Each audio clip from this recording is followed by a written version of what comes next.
In this video, I'll detail how to disable Apple Watch Series 9 bedside mode. So if you turn on your Apple Watch Series 9 bedside mode, you can easily turn it off step by step. So with this, your Apple Watch will stop to use your device as a clock while charging it on the bedside. So if I don't know this video, you found this video informative, please don't forget to like and subscribe. Now to turn off or disable bedtime mode on Apple Watch Series 9, all you just need to do is press the digital crown once.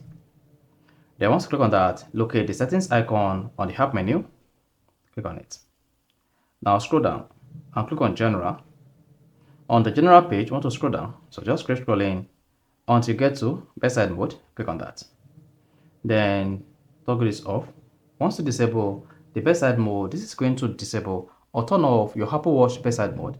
And whenever you are charging your Apple Watch beside your bed or while on bed, your Apple Watch will no longer use your Apple Watch as clock. So that is it. So that's how you can easily disable bedside mode on Apple Watch Series 9.